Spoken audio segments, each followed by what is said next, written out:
See, we are live. Hey guys, how's it going? It is Radlin and John from Gardner and Mendoza, hitting the Instagram, checking the connection. We're live. We are. How's everyone doing on out Sunday there? nights. Okay. I just started our Instagram. It's Isn't up it- above there, so Hello, Insta. that's right. So Hello, Facebook. Hello, you everybody. see us looking this way, and then you see us look up there. That's just us glancing at our Instagram group up there and the Facebook group here. How's everyone doing? What a beautiful day today it was in Yeah. Virginia Beach, a beautiful Sunday. Started off a little chilly, but just got nice, bright and sunny. I hope you guys are enjoying your day. It's a great day today. Absolutely. So for those of you who come to our Facebook Live, thank you for joining us again. And for those who are new, welcome, welcome. Thank you for being here. As I said when we first started, my name is Radlin Mendoza, and this is my husband and law partner, John Gardner. And we are the attorneys and the founders at Gardner and Mendoza Immigration Law in Virginia Beach, Virginia, serving our clients all around the world. And we just want to welcome you. Thank you so much for coming today. And the reason we're here is because, first and foremost, we're here to answer your immigration questions, or if you have any criminal defense related questions to immigration, we're here for that as well. And we've been doing this Facebook live stream. Now we're live streaming to YouTube, Twitter, and Instagram for over a year. So Awesome. you guys are like our Facebook fam. So write your questions away. We're going to kind of go through the thing we go through. Yeah, Watch. absolutely. We're going to be watching the comments. So Yeah, we come to you. We do this every week, every Sunday at 8 o'clock. We come on and we give you updates about the courts. We give you updates about immigration law, legislation, anything that's going on. And most importantly, as Radlin just said, we like to answer your questions. So if you have a question, put it in the comments and we will get to it. I should warn you that what we do here is for educational and informational purposes only. It is not technically legal advice, but we fully expect you to bring questions about the law, and we will answer them right here, right now. right here, right now. And we can't see you guys when you come on. So if we don't say hello, it's because we can't see you. But on the phone, I see Rena is here. Hello, Rena. Thanks for joining us again. Roshan's here. Thank you again for joining us. I've been thinking about this, our Facebook fam. I'm going to start a Facebook group for all of us. So Nice. We can take this live and put in a Facebook group. If you guys have questions and concerns, I'm going to go on there every day and answer your questions and concerns. So if you guys want to be a part of that, can you remind me to mention that again? Yeah, absolutely. In the live stream? If you guys want to be a part of that, please put Facebook group in the comments and I will be sure to invite you. This is going to be a Facebook group and it's going to be for our Facebook Live fam. You guys deserve something extra special. And John and I want to show up for you any way that we can. And again, hello to our Gram fam, Instagram fam. All right, so so what are we doing tonight? What are we doing tonight? What are we doing tonight? I was like, what are we doing tonight? We're going to start where we always start. The first thing we're going to do is have our inspirational immigration story of the week. We always like to do this. Sometimes it's a client, sometimes it's a business, sometimes it's somebody famous. If you have any suggestions, please reach out to us. Let us know. We'd be happy to feature you or the person that you suggest or your business. But we like to bring an inspirational immigration story, and Radlin's going to do that tonight. We also are going to have an update. I'm going to update all of you on the Virginia marijuana law that will be going into effect on July 1st of this year. And I'm also going to give some really, really stern warnings about that law to our non-US citizens out there listening. And Radlin's going to give you some immigration updates and we're going to answer your questions. And I think we might already have a question. We already have a question. We already have fantastic. A question from Rena. Thank you so much. I'm going to hit the immigration story really quickly and then try to answer that question. I'll look at it. So we have a new webcam. It's really hard to look at the. I know. It's really hard to look at the webcam. I wish we could hide self-view because Mhm. I just keep looking at my husband. Yeah, I'm looking. Yeah, me too. I'm looking at you. You're talking, and then I'm glancing up there, Right. remembering that that's where. I mean, we've been doing it for over a year now, but we're not pros. I mean, we're just two lawyers trying to make our way. I'm not Bob Costas. You know, I'm not a I professional. mean, nobody knows who that is. I guarantee honestly. you, some people know. If anyone out there listening tonight, What's the prize? What's the prize? I don't know. I'll think of something A good. football. Yeah, that's a big. That's a big hint. If anyone knows who Bob Costas is, you can just say, I know. You don't even have to say who he was. Oh, Just no, say no, no. You have to say who he was in the comments. What? Okay, This is that's true. This All is right, crazy. All right. John will give you a very special prize. This is our first. This is not the first time we've given a prize. All right. Moving on. We digress. So our immigration inspirational story. It is, guys. We can walk around our city of Virginia Beach and just bump into an immigration inspirational story. Wherever we go, whatever we do, there's always a story. Because we're just like, okay, who are we going to talk about today? Because it's not like y'all are, writing in the stories for us. Only one person has done that so far. But so please, if you want to send us an immigration inspirational story, they're all inspirational to us if you haven't gathered that already. But anyway, so today we are picking Anna Maria Marchesi from Marchesi Italian Market, and that is located in Virginia Beach off of Pleasure House Road. She has a little cafe, and it's been there for 10 years, and I cannot believe that it has been there for 10 years. This woman is amazing. She just gets up, and every time I drive by there, her car is there, her little blue SUV is there. It's there in the morning. It's there at closing. It's just her and a part-time worker, and she just has the best espresso, best, what else? Desserts, Italian desserts. They've got that pistachio cake. They've got the red velvet just popped up out of nowhere. Cannolis are. She's got something funny that she says on the, yeah, I know. What does it say? Like, anyway, so she is just doing it, guys, every single day. And I know that is not easy. I can see it in her face when we go in there. It is not easy, but she does it. And we walk in there sometimes, and it's just all Italian is being spoken. It's just a beautiful, wonderful experience. Y'all go check out Marchesi's Italian Market. So legitimately awesome. Yeah, I mean, it really is. It really is. Supersada and all the sandwich, just everything is really, really authentic and good. It's and delicious. It just go support her. Go in there, drink the best espresso that you've ever had, and eat the best cannoli that you've ever had. And tell her that she's awesome.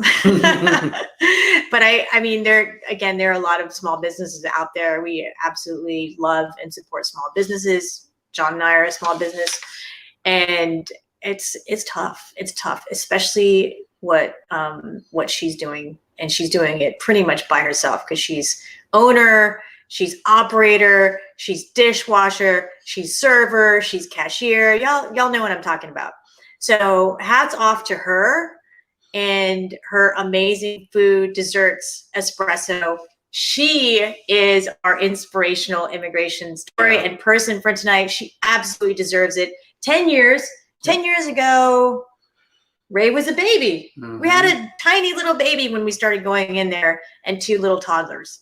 And now our oldest is going off to college, and you guys know what the deal is. Go get some delicious food. Yeah. It never disappoints. Absolutely. Guaranteed. Absolutely. So, we can talk about inspirational immigration story tonight, but I know you guys have some questions. We've got answers, hopefully. We might say, I don't know. We don't know everything.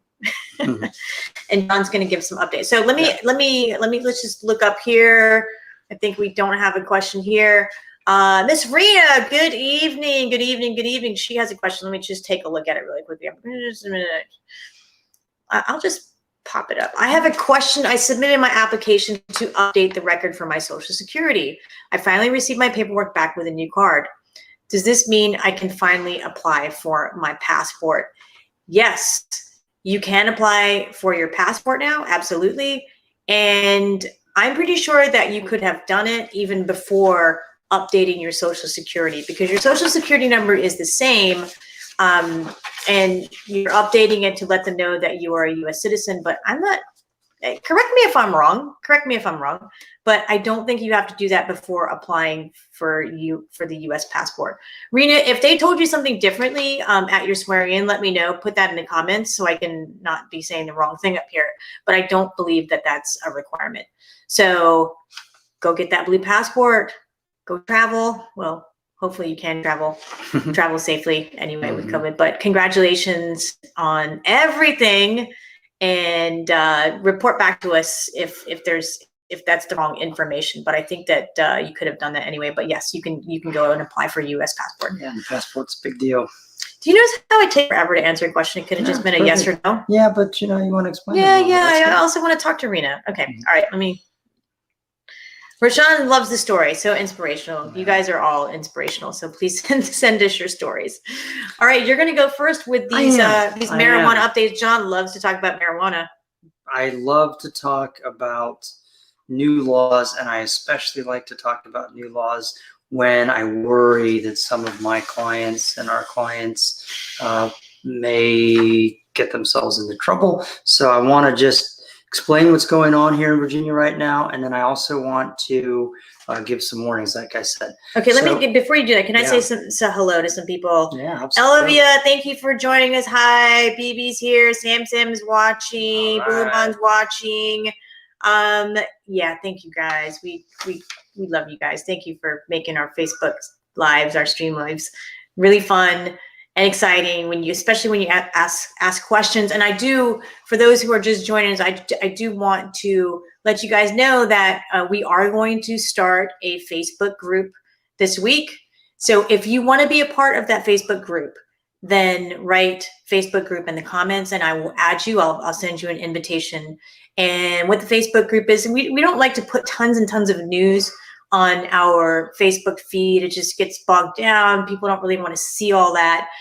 So we're going to do more updates in our Facebook group. We're going to answer questions. If you've got questions, you put them in the comments. We want to just be with you on your immigration journey. And, if you think that anyone else would like to join the Facebook group, let them know and DM me and I'll add them. Even though they don't come to our Facebook Live, it's okay. It's okay. Everyone's welcome, but you guys heard it here first. So we've got a couple of takers. Thank you guys. Thank you guys. We gotta make it good, honey. Look, we got people joining. So let's not make it lame. It won't be lame. It's not gonna be lame. It's gonna be fantastic. All right. Okay, so as many of you may have heard, on July 1st, marijuana is going to become legal in the Commonwealth of Virginia. That is possession of up to an ounce of marijuana, okay? So before we get too crazy with all this, let's just make sure we all understand that it's pretty limited what we're talking about here. But we do become the 16th state to legalize marijuana. I think it's just a matter of time before all of them do it, but for now, we're in the category of that have legalized it. Up to an ounce of marijuana is legal for people that are 21 and over, beginning July 1st, can possess that, all right?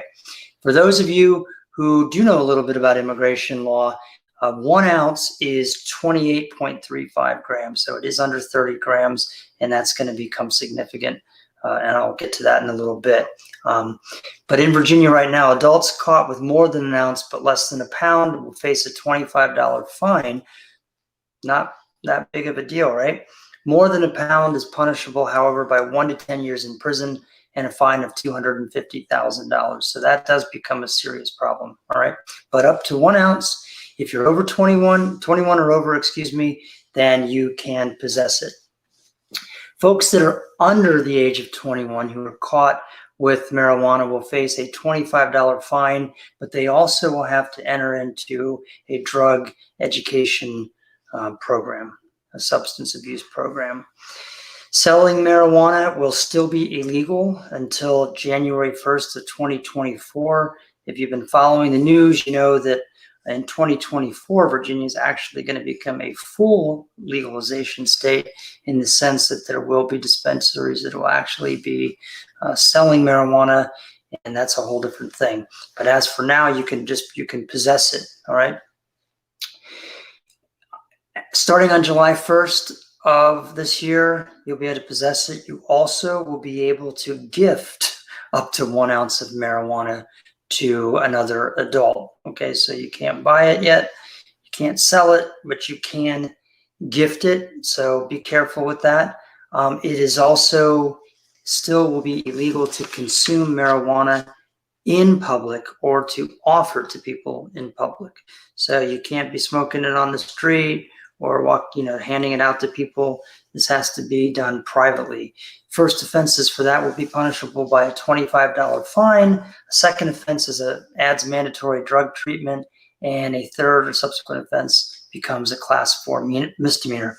Class 4 misdemeanor in Virginia is still not jailable, but is a misdemeanor conviction, so it stays on your criminal record basically forever. Possession of marijuana on the grounds of a public school, grades K through 12, while it's open, will constitute a class 2 misdemeanor. So that would be a maximum of 6 months in jail or a $1,000 fine, or both. The law also creates a presumption that if you have an open vessel in your passenger area of your car, that you are in possession of the marijuana and that you've consumed it. Okay, so this, again, you want to be careful with the DUI laws. And the law defines an open container as any vessel containing marijuana except the originally sealed manufacturer's container. So if you put it in a Ziploc bag and you're coming from another state into Virginia, my advice to you would be to, not legal advice, my educational and informational advice would be to put it in your trunk while you're traveling, okay? The law allows folks to cultivate up to 4 plants per household as long as they are not visible from the street. It does become a felony if you have more than 50 plants, okay? Seems like a lot. Yeah, and I agree. Well, if you have more than that, then obviously you're in the business of selling, which is still illegal. I'm going to make sure everybody's very clear on that. It's still illegal to sell it. Illegal.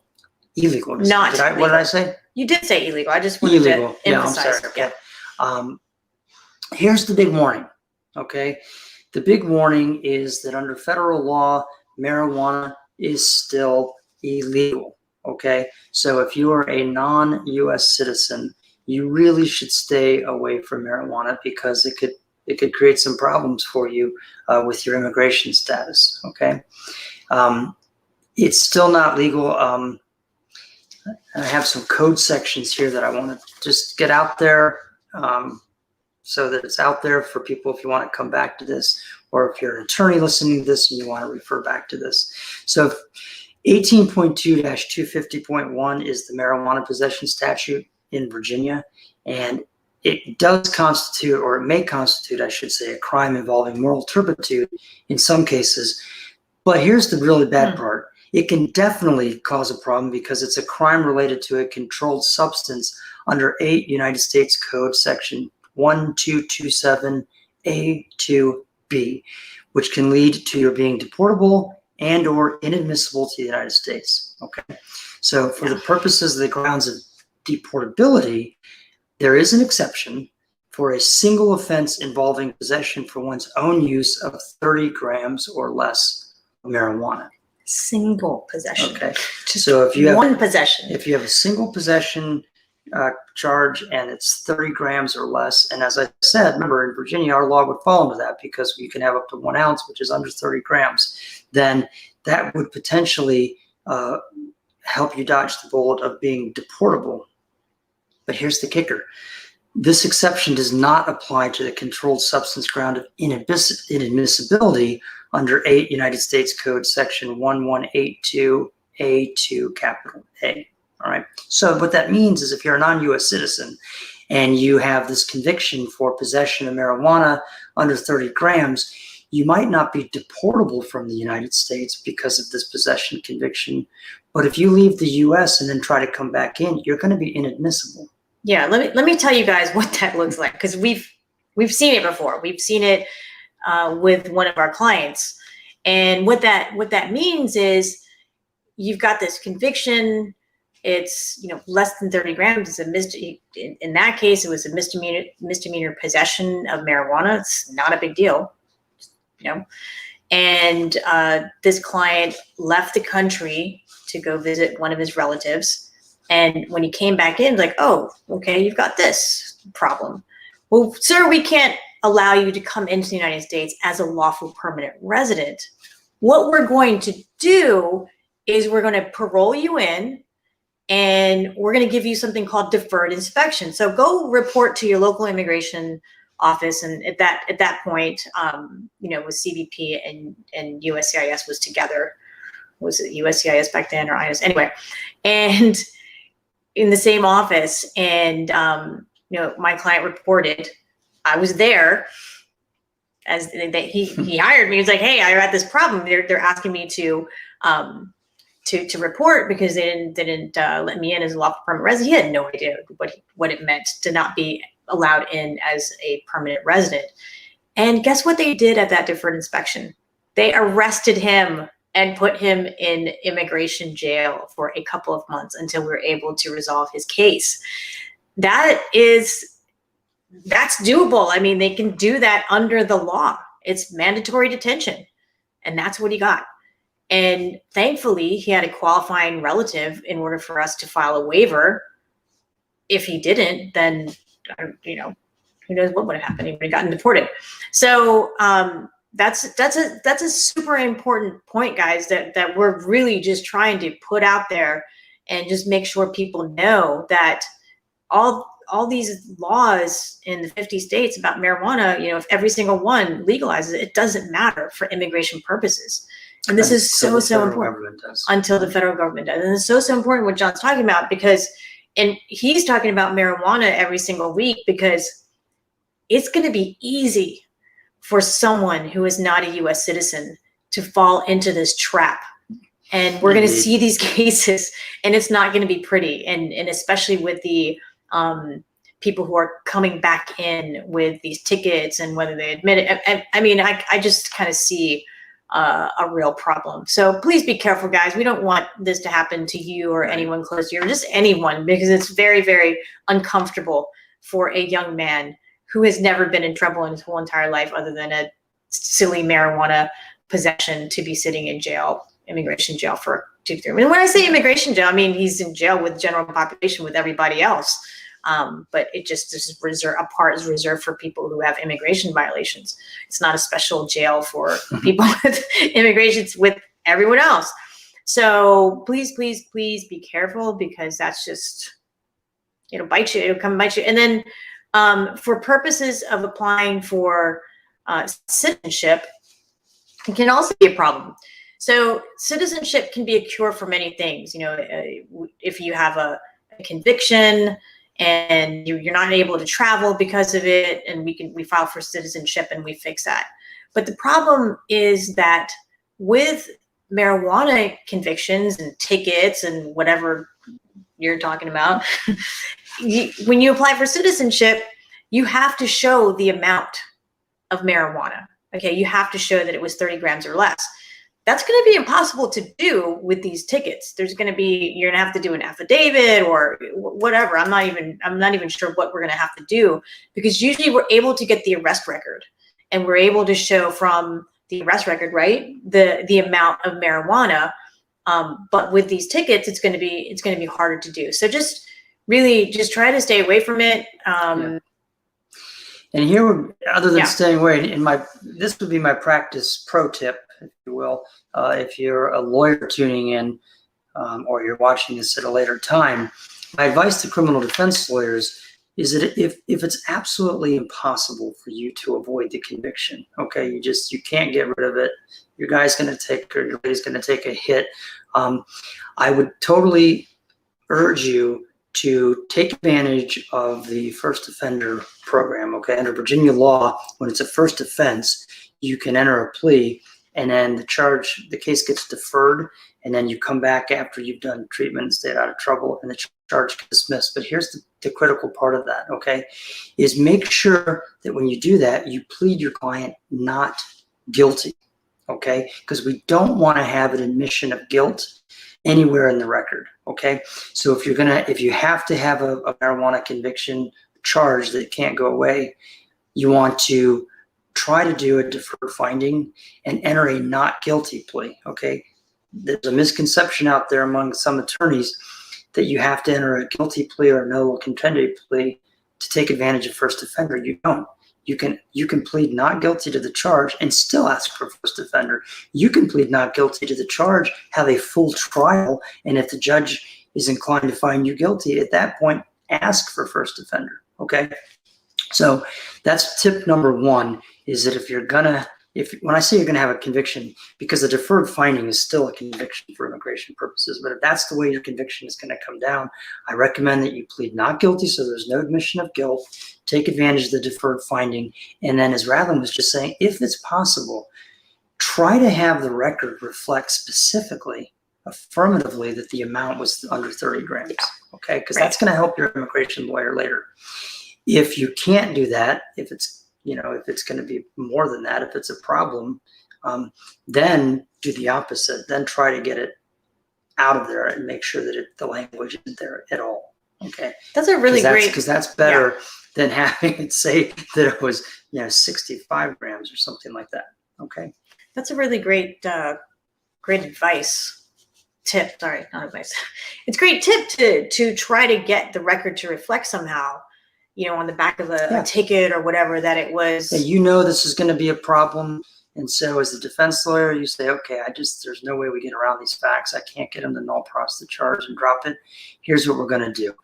We're going to plead not guilty. We're going to do the deferred finding, and I'm going to ask the judge to specifically write on the paperwork that the amount was under 30 grams. And that's going to give the immigration attorney a lot to work with down the road. Right. And so the issue that we are seeing right now is that nobody knows to do that. And, when we get a case and someone's got, 4 simple possession charges of marijuana with these tickets, who's going to know to do that? So just spread the word, guys, spread the good. Mm-hmm. That way people don't get entrapped in this really, really big problem. It can't be a problem. Barbara is on now. BG, what's going on, Instagram fam? BG is our ride or die person on Clubhouse. Mm-hmm. So we have a couple of other people here. I can't read it. Can you read that? No. These glasses. Sorry guys, y'all are too far for us to know what your names are, but we did see Barbara. Yeah. We say Dulce. We say we see Zulaha. I think that's the name. So thank you guys for joining us on Instagram. If you have a comment on Instagram, please put it right there and we'll see it and we'll answer it. Okay. So we've got another question here. Liz has a question here. By the way, if any of you have any questions about marijuana stuff, direct message me or call our law firm or email us, whatever, you have all our information. And if you have a case with some other attorney and you're not a U.S. citizen, you think, wow, I don't even know if my attorney knows this, have them pick up the phone and call me. Okay, I will talk to them about it. Make sure that they don't send you down the wrong road. Okay. Absolutely. All right. So this is a question from Liz. It's a good question. Yeah, I had this popped up here because I'm always, So Liz is exactly, what does it mean on the N400 when it says exceptions from the English test if you are a permanent resident for 15 years? So what this means, what Elizabeth is referring to. Liz, how are you? Yeah. Before I jump in your question, much love to you, your family, your mom, your dad, everybody. We've known Elizabeth for a really long time. Say hi to your. How long? 20 years at least. Well, yeah. 19. That's 19. A long time. Mm-hmm. That's a long time. She beat us. She's got all those kids. Mm-hmm. All right. we have a lot too. All right. So what does it mean on the N400 when it says exceptions from the English test if you are a permanent resident for 15 years? I'm going to just read the English language exceptions. So what this means, you're exempt from the English language requirement, but you're still required to take the civics test. So that's a very important point there. It's just that you can take it in your native language. So if you are age 50 or older at the time of filing for naturalization, have lived as a permanent resident in the United States for 20 years. So that's commonly known as the 50-20 exception. and this is where your parents may fall in, and I don't know, Elizabeth, I don't remember. Age 55 or older at the time of filing for naturalization have lived as a permanent resident of the United States for 15 years, the 55-15. So I don't know if they've been LPRs for 15 years or not. But what that means is they can take the civics test in Spanish instead of English. It doesn't exempt them from the test. I know that could be not the news that you were looking for, but in any event, please tell your parents to study for that test. It'll be here sooner than they know. Thank you so much for the question, Elizabeth. Let me know if you have any others. All right. Do we have any other questions? Yeah. Well, while we're talking about citizenship, let me piggyback on that. Yeah. Are you good with the marijuana? Are you? Yeah. No, I'm okay. good with the marijuana. Right. But when we talk about citizenship, and I know you mentioned it briefly, I just want to also remind folks, again, maybe attorneys that are listening to this, that your citizenship, your naturalization will be delayed if you have any kind of deferred finding that you're under, any sort of order from the court, any good behavior. Let's say a judge gives you 30 days in jail and suspends it on condition of 3 years of good behavior. It may not be a conviction that will bar you from becoming a citizen, but while you're on that court-ordered good behavior period, immigration is not going to reach a final decision on your case. So you're going to be kind of in this limbo period waiting. Okay, so if you do have a case, again, another practice tip would be always try to keep those good behavior orders to the shortest amount of time as possible. All right. Right. And sometimes if you have a good behavior period of 2 years and you're in the N400 process, your N400 is going to get denied most likely. They're not going to hold your case until you're done with your good behavior period. You cannot be approved for naturalization while you were on probation, the good behavior period. So that's absolutely something that's super important to keep in mind, because there are times when people really need to get their U.S. citizenship for a variety of, usually because they want to petition for their family members, their spouse, their parent. And I've seen situations where the clients are really desperate to get that resolved and get their citizenship, but this is small stuff holding them back, like a probationary period, a reckless driving ticket that hasn't been resolved. We're not talking about armed robbery. We're talking about little petty nonsense. That stuff just gets deported. That becomes a moot point for citizenship. But we're talking about smaller stuff that just people don't think twice about the fact that they've been put on a 2-year. We're going to suspend the fine on condition of 2 years of good behavior. My advice as a defense lawyer in that case would be, I'd prefer to just pay the fine. Right. Yeah, absolutely. So that's good information to know. All right. I don't see any other questions here. I want to just quickly mention that the immigration reform bills that were pieced out, they're still kind of in status quo from what we were talking about last week, unfortunately. So no movement on that. Also want to, for those who are just joining us, John and I are going to start a Facebook group. So if you want to join our Facebook group, in the Facebook group, we're going to just get a little bit more into the weeds with current updates and more posts about what is going on with immigration than we put on our law firm page, just because we don't want to jam up the feed with all of that law. People don't want to hear about the law. You asked me to remind you, and then you just reminded yourself. That's amazing. I can't believe that. I'm off the hook. That's good. And so if you want to join our Facebook group, which is just going to be a little bit more discussion, and we'll hopefully be able to answer your questions in the group, please just write in the comments Facebook group, and we will invite you guys to that group. All right. Awesome.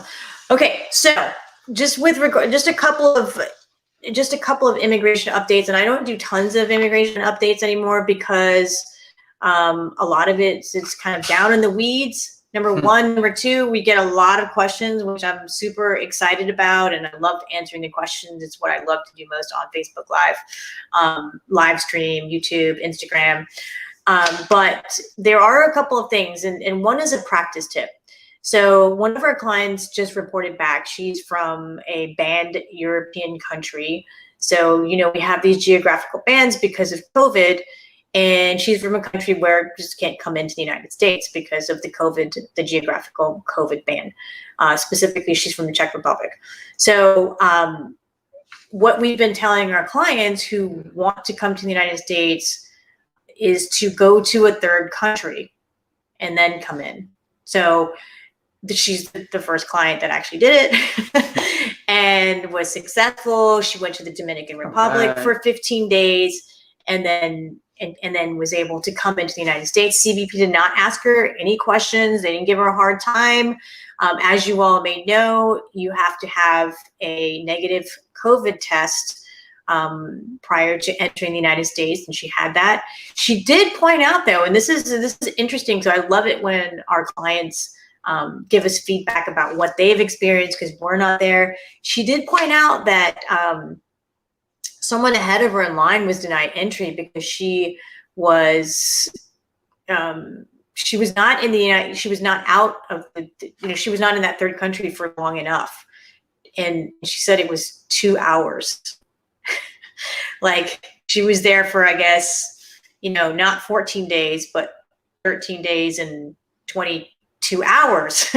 And she was 2 hours short of the 14 days. So, make sure you just lock it in and stay there for 15 days, right? Just so there are no questions asked, because she actually was in front of someone who got turned away because she was she was not in that third country for the maximum 14 days.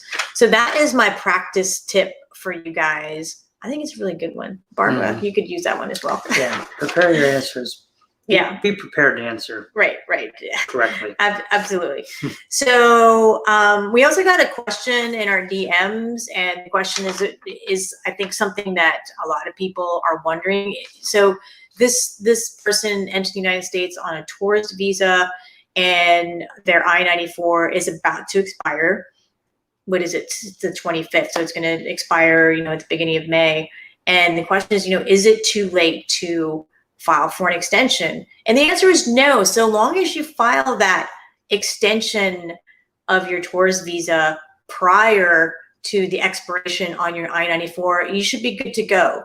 And it is kind of a pain sometimes, but electronic filing, if you're really, really, really on the deadline, you can file that electronically. We typically will do paper filings just because we just don't trust the electronic filings, but they've worked for us in the past. They've worked for us, but they still need to get some kinks out of the electronic filing. Barbara, I'd love to hear your thoughts if you've done any electronic filing. So Barbara is on Instagram, and she is an attorney in Ohio, an immigration attorney in Ohio. She's really, really great state. Where my husband is from. I love Ohio too, because that's where he was born. Of course I love Ohio. It says high in the middle. It says high in the middle, right? It's not the heat, it's the humidity. Those are some of the slogans of Ohio. But anyhow, she's in Ohio, and she's a really dear friend of ours, and she also worked with Attorney Mendoza for a few years and moved back to Ohio to raise her babies, to be closer to family. So and she's a great lawyer. And she's a great lawyer, right, absolutely. So the other thing, guys, is that the May visa bulletin came out. The one thing that I wanted to point out in the May visa bulletin is that F2A use the final action dates, which means F2A category is current. So what F2A is, it are the spouses and unmarried children under the age of 21 of lawful permanent residents. So if you fall into that category and you just happen to be here in the United States on a tourist visa, then you can do a one-step adjustment of status. That means, you can file an I-130 petition and a green card application concurrently for your spouse and unmarried child under the age of 21 if you are a lawful permanent resident right now. And that has been for a couple of months now, and it's probably going to be continuing into June as well. So just so you know that, guys, those lawful permanent residents out there. Let's see. And then the recent update, we have a question there. No, that's just a TikTok notification. Oh, guys, check out my TikTok. I've got a bunch of videos up there. They're really great. Yeah, they're really great. They are. They're fantastic. let me hide this comment real quick. So I would love the support of the page. I've been having a lot of fun and creativity making these TikToks, and it was super cool because I did one, and another guy who's another TikToker, he did what's called the duet, and he translated it. He's from Ghana, so the language is Twi, and he translated to Twi so his audience could understand, and I believe it was the 6 steps to getting a fiance visa. So that was super cool, and I think that I posted that on Instagram stories too. So for those who would like to hear it in a different language, I thought that was pretty cool. Let's see, and it's at Rad Immigration Lawyers if you guys want to follow. I do have some funny stuff up there. Mostly it's immigration tips and kind of on the boring side. No, but I do have some fun stuff, and I did a video on Friday. Was it Friday? Of Marchese's Italian Market, and I put it on TikTok. So I tried to play it for you guys today. I just still haven't worked that out. I should try that out, sooner than 3 minutes before the stream, the live stream is gonna start. But yeah, we do our best. We're gonna get some help too. All right, let me see if there are any questions here. We may get some tips on how to improve all that. Tomorrow, we will be attending the Virginia State Bar's annual tech show, which is a full day of just a bunch of tech people sharing all the super cutting edge stuff out there.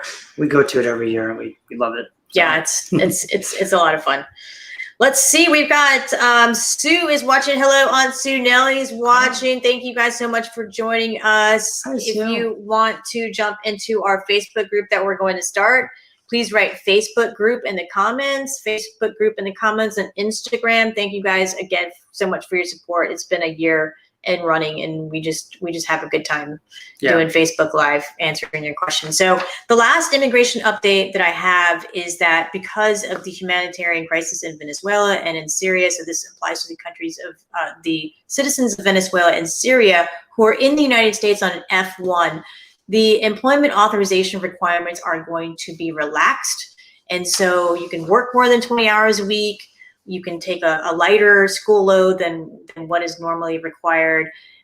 If you're here in the United States on F1 as of April 22nd, when they made this announcement, and that's going to help a lot with regard to the issues that are going on in these F1 students' home country. So that is the last immigration update that I have today, and I do want to say.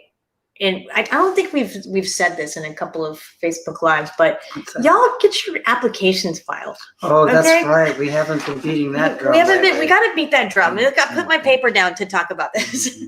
I mean, I just want to remind everyone that first in, first out with regard to filing, guys. When you file, that's your priority date. That's the date that you got in line. So the sooner that you file, the sooner your case is going to get through. And I know that, I've spoken with clients who are filing cases that have really long, in the sibling category, a really, really long wait.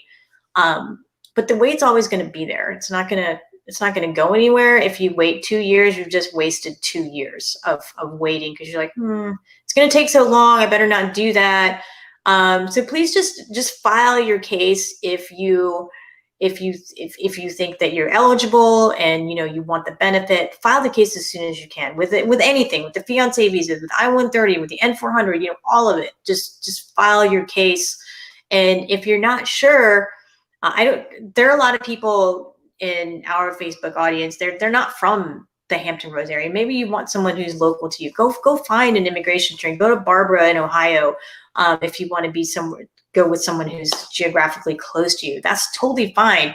We, can't represent everyone, and there's, John and I have the abundance mentality, right? Like there's plenty to do. There's so much work to do. There's so many people to help. So please go and get some help if that's what's holding you back. Just file, because people are waiting, and you're waiting. These processing times are only going to get longer. And yes, we haven't been telling our peeps to just file the case and spread that word, spread the word the way that it works. It is first in, first out. Yeah, get it filed. Like Radlin said, if it's somebody local, you want to go sit in their office and look at them, that's fine. Just to be clear, it doesn't have to be. Immigration law is federal, so you can hire any immigration lawyer you want. We have clients in all different states, countries. We do it all through tech, and so that's fine. You don't have to hire a lawyer in the state where you live, just to be clear on that. But if you prefer that, that's fine too. The bottom line is get it filed. Absolutely, yeah. And just to let you guys know what's going on at Gardner Mendoza, we're super busy. March was a really busy month for us, and we are still seeing clients all virtually, and it just works out beautifully, and everybody loves it, And for people who want to meet us in person, and they're like, I'm done with Zoom. That's completely and absolutely, we totally respect that. But right now, we're still seeing clients virtually, meeting new clients virtually. We're meeting current clients virtually. We're doing interview preps virtually. It just works out great. It's very efficient. And I don't like to talk with a mask on.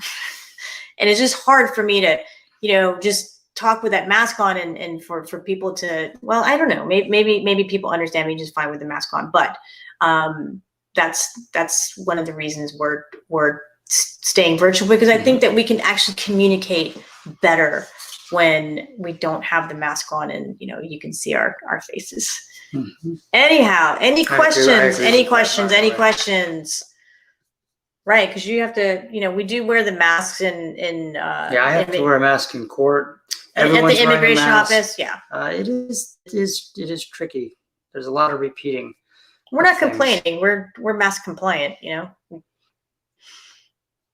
I was gonna say we love the mask, but no, we don't love them. It is what it is. It is what it is. As everything is as it is. That's right. Okay. Well, I don't see any other Facebook questions. Right. I thought that we might see the gentleman who was commenting last week about his son voting in a sheriff's election. Oh yeah, that's right. And I just saw that I didn't see the comment last week. So just to give you guys this fact pattern, this gentleman, he voted in a sheriff's election. He's a lawful permanent resident. His dad said, no, just keep renewing your green card. Don't apply for citizenship because you're banned. And John and I were just kind of going back and forth about, there are some states where lawful permanent residents can vote in local elections. Alabama is not one of them, nor is Virginia, because I went to the Virginia voters registration, and in order to register to vote in Virginia, you have to be a U.S. citizen. And I also went to the Alabama one, and you have to be a U.S. citizen as well. So I kind of made the conclusion that as a lawful permanent resident, you cannot vote in local elections in Alabama. Yeah, this in Virginia. Is that local elections? Local, Let's be right. super clear on that. We're talking about that there's some discrepancy from state to state about local elections. If you're not a U.S. citizen, do not register to vote. You're at DMV and they say, oh yeah, you want to go ahead and register right here. Just don't feel pressured to do that. Do not do that. Right. Absolutely. Don't do that. But I wanted to just circle back because Alabama is not one. So son would have to wait the 5 years from the time that he voted in order to apply for naturalization. And I would not say don't apply for naturalization because of this. I would say wait the 5 years, have an attorney to represent you and go. And, if something comes up, but to say that the 5 years has passed. So any questions up here? No. Okay. I'm just trying to think of a way to say roll tide, but I guess I just said it. Roll tide. Roll tide. That's is that University of Alabama? Yeah. Okay. Oh wait, we have an update from Rena. I just saw that. Thank you, Rena. She says, yes, the office has said to update the Social Security first, since passport applications are so behind. Gotcha. Okay. But I'm just still curious to see if that's an actual requirement in order to receive the U.S. passports. But I'll find out and report back in the Mhm. Facebook group. Because only you guys will know what I'm talking about, right? Because you were here tonight. All right. I don't see any questions. Are we gonna have dinner tonight? Are we gonna do like that every person for their selves thing that we've been doing? We're gonna make dinner. I do want to urge everyone again. We started out with the positive, inspirational immigration story, and we do it every week. Send us some suggestions, some people you know, some stories that you have. You know, it's important to us because we have a lot of them, and we know about a lot of them, and we also know that, you know, sometimes if you're caught in the daily news cycle, you know, immigration is always portrayed in such a sort of a negative, contentious light, and, you know, crises at the border and stuff. And it's not, I'm not suggesting that that stuff is not important. It is, but there's so much more to immigration, and we want to try to highlight that. And so if you have these stories, we want to make sure that people are hearing the complete immigration story in this country and not just bits and pieces of it on the headlines. Right, absolutely. We were in a Clubhouse room. We have the Live, Love, Immigration Clubhouse room. If you guys want to join the club, if you guys are on Clubhouse, if you want an invitation, let me know. I'll send you an invitation. And we were talking about just how immigration really needs a complete rebranding. You know, for you guys who are here and who are immigrants or parents who are immigrants, we know that there's just so much negativity out there. We need to just continue to push the positivity. I mean, I look at the people on like Nelly, like we feature Nelly next week. Just every single person, Liz's parent. I mean, everyone here, Rita, every single one. We all have our stories, and we have to keep continuing to tell those stories, because that's how we bridge the gap. That's how we let people, you know, we show people so we can all understand where we're all coming from. We all have our own stories, and we need to tell the stories. We need to tell the stories, and because it's not all about the southern border. You know, that's all anyone ever asks us. I mean, I'm like, oh gosh, you must be so busy with the southern border. Actually, no, we have, you know, we don't do any of that work. You know, there are many amazing attorneys who do that work. They're close to that situation.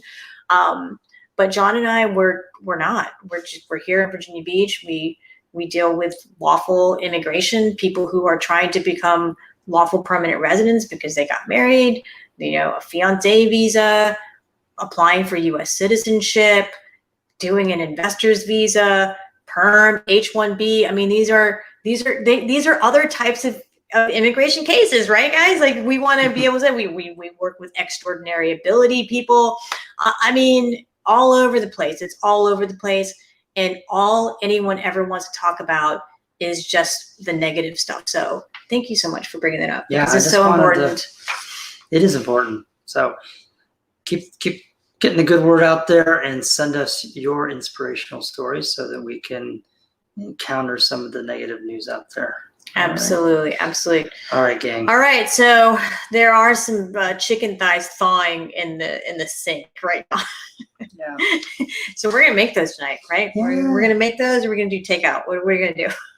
No, we're gonna make the food. We just have to decide whether Italian sauce or whether we're gonna do Filipino style, adobo, in an Indian simmer sauce, korma. Right. We'll do maybe chicken korma today with some talking immigration again. Right. Exactly. All the food. All right, guys. Thank you guys for signing up for the Facebook group. Again, if you want to be in our Facebook group, let us know. Put it in Facebook. Put the comment Facebook group, and we'll add you, and we'll have more conversations there, and, you know, even more directly answer your questions. So thank you guys so much for joining us. We will see you next Sunday, same time. All right. Same time, same place. Two thumbs up, guys. 2 thumbs up. Thank you so much. Bye-bye.